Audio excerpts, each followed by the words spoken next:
Hello friends, welcome to my YouTube channel. आज की हमारी वीडियो में हम एक ऐसे मूवमेंट के बारे में जानेंगे जो शुरू किया गया था पर्यावरण के संरक्षण के लिए, यानी कि हमारे एनवायरनमेंट को बचाने के लिए इस आंदोलन की शुरुआत की गई थी।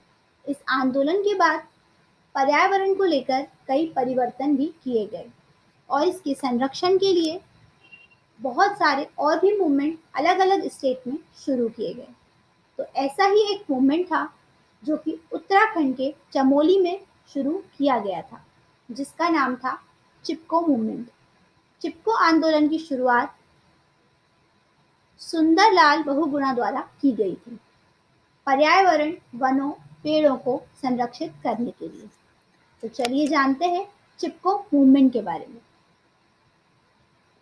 क्या था चिपको आंदोलन और कैसे इसने पूरे देश को पर्यावरण के बारे में सोचने पर मजबूर कर दिया था। क्या है चिपको आंदोलन के पीछे की कहानी? भारत में पहली बार 1927 में वन अधिनियम को अधिनियमित किया गया था। इस अधिनियम के कई प्रावधान आदिवासी और जंगलों में रहने वाले लोगों के हितों के खिलाफ थे। ऐसी ही नीतियों के खिलाफ 1930 में टेहरी में एक बड़ी रैली का आयोजन किया गया। भारत जब आजाद हुआ तब 1949 में टेहरी को उत्तर प्रदेश में मिलाकर एक नए जिले का नाम दिया गया, जिसका नाम टेहरी गढ़वाल रखा गया। अधिनियम के कई प्रावधानों के खिलाफ जो विरोध 1930 में शुरू हुआ था, वह 1970 में एक बड़े आंदोलन के रूप में सबके सामने आया, जिसका नाम चिपको आंदोलन रखा गया। यह चिपको का मतलब पेड़ों को गले लगाने से था, क्योंकि उन्हें यहाँ पर पेड़ों को बचाना था। 1970 से पहले महात्मा गांधी के एक शिष्य सरलाबेन ने 1961 में एक अभियान की शुरुआत की। इसके तहत उन्होंने लोगों को जागरूक करना शुरू किया।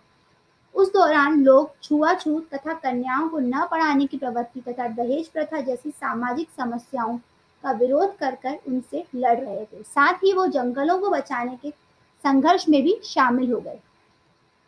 30 मई 1968 में बड़ी संख्या में आदिवासी पुरुष और महिलाएं चिपको आंदोलन से जुड़े। धीरे धीरे यह आंदोलन आग की तरह पूरे उत्तराखंड में फैल गया। यानी कि मेन शुरुआत तो इसकी यहीं से हो गई थी, जब 1927 में वन अधिनियम की शुरुआत हुई थी और आगे जाकर 1974 में चिपको मूवमेंट और ही ज्यादा बढ़ गया। यह आंदोलन उत्तराखंड के चमोली जिले में सन 1973 में शुरू हुआ। इसकी खासियत यह थी कि इसमें भारी संख्याओं में महिलाओं ने भाग लिया। इस आंदोलन की नींव तो 1970 में मशहूर पर्यावरणविद सुंदरलाल बहुगुणा, कॉमरेड गोविंद सिंह रावत, चंडी प्रसाद भट्ट और श्रीमती गौर देवी के नेतृत्व में हुई थी। इस आंदोलन में अहम घटना 26 मार्च 1974 को हुई, जब रेड़ी में 2400 पेड़ों से भी ज्यादा की कटाई होनी थी। जब इस कटाई की नीलामी हुई तो गौरा देवी के नेतृत्व में 27 महिलाओं ने पेड़ काटने आए लोगों को समझाने की कोशिश की, लेकिन उनके ना मानने पर महिलाओं ने पेड़ों से चिपक कर उन्हें चुनौती दी कि पेड़ काटने से पहले उन्हें उन लोगों को काटना है। चिपको आंदोलन मेन तो 1973 में शुरू किया गया था, पर इसका प्रभाव 1974 में देखने के लिए मिला। ये एक अहिंसक आंदोलन था जो वर्ष 1973 में उत्तर प्रदेश के चमोली जिले, जो कि अब उत्तराखंड है, उसमें शुरू किया गया था। इस आंदोलन का नाम चिपको वृक्ष के आलिंगन के कारण पड़ा, क्योंकि आंदोलन के दौरान ग्रामीणों द्वारा पेड़ को गले लगाया गया तथा वृक्षों को कटने से बचाने के लिए उनके चारों ओर मानवीय घेरा बनाया गया। जंगलों को संरक्षित करने हेतु महिलाओं की सामूहिक एकत्रीकरण के लिए इस आंदोलन को सबसे ज्यादा याद किया जाता है। इसके अलावा इससे समाज में अपनी स्थिति के बारे में उनके दृष्टिकोण में भी बदलाव आया। इसकी सबसे बड़ी जीत लोगों के वनों पर अधिकारों के बारे में जागरूक करना तथा यह समझाना था कैसे जमीनी स्तर पर सक्रियता पारिस्थितिकी और साझा प्राकृतिक संसाधनों के संबंध में नीति निर्माण को प्रभावित कर सकती है। इसने वर्ष 1981 में 30 डिग्री ढलान से ऊपर और 1000 MSL यानी कि माध्य समुद्र तल के ऊपर के वृक्षों की व्यावसायिक कटाई पर प्रतिबंध को प्रोत्साहित किया। अब यहाँ पर हम एक ऐसी पर्सनालिटी के बारे में जानते हैं जिन्होंने यहाँ चिपको मूवमेंट की शुरुआत तो की ही थी। चिपको मूवमेंट में उन्होंने सहयोग भी दिया और पर्यावरण से रिलेटेड और भी चीज़ों में उन्होंने अपना सहयोग दिया। उनका नाम है सुंदरलाल बहुगुणा। ये हाल ही में न्यूज़ में भी रहे क्योंकि कोविड-19 के कारण इनकी मृत्यु हो गई है। हाल ही में गांधीवादी सुंदरलाल बहुगुणा जो कि चिपको आंदोलन के प्रणेता थे, कोविड-19 के कारण इनकी मृत्यु हो गई 2021 में। इन्होंने हिमालय की ढलानों पर वृक्षों की रक्षा के लिए चिपको आंदोलन की शुरुआत की। इसके अलावा इन्हें चिपको का नारा पारिस्थिति की स्थायी अर्थव्यवस्था है गढ़ने के लिए जाना जाता है। 1970 के दशक में चिपको आंदोलन के बाद उन्होंने विश्व में यह संदेश दिया कि पारिस्थितिकी और पारिस्थितिकी तंत्र अधिक महत्वपूर्ण है। उनका विचार था कि पारिस्थितिकी और अर्थव्यवस्था को एक साथ चलना चाहिए। भागीरथी नदी पर टिहरी बांध के खिलाफ अभियान चलाया जो विनाशकारी परिणामों वाली एक मेगा परियोजना है। उन्होंने आजादी के बाद भारत में 56 दिनों से अधिक समय तक लंबा उपवास किया।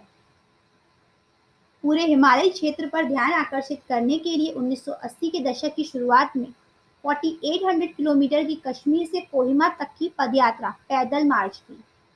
उन्हें वर्ष 2009 में पद्म विभूषण से सम्मानित किया गया था। यह आप याद रखिएगा कि सुंदरलाल बहुगुणा को 2009 में पद्म विभूषण से सम्मानित किया गया था।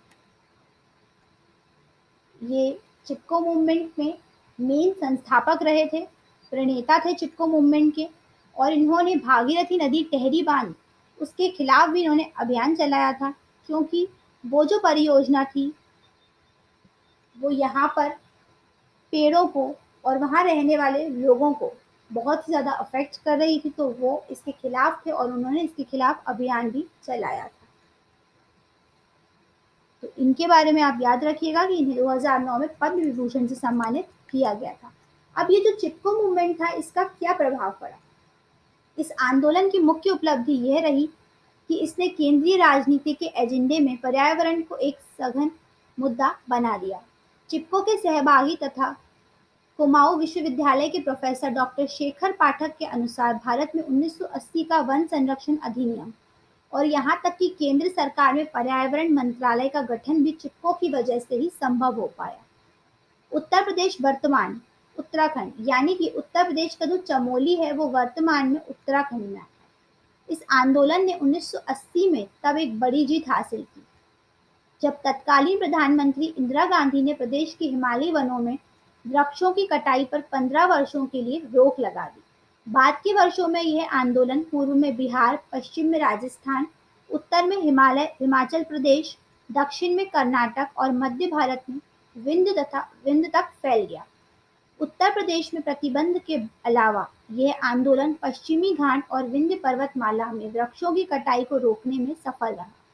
साथ ही यह लोगों की आवश्यकताओं और पर्यावरण के प्रति अधिक सचेत प्राकृतिक संसाधन नीति के लिए दबाव बनाने में भी सफल रहा। यानी कि इस आंदोलन के बाद यहाँ पे जब 1980 में तत्कालीन प्रधानमंत्री इंदिरा गांधी थी तो उन्होंने 15 वर्ष के लिए वृक्षों की कटाई पर रोक भी लगा दी थी।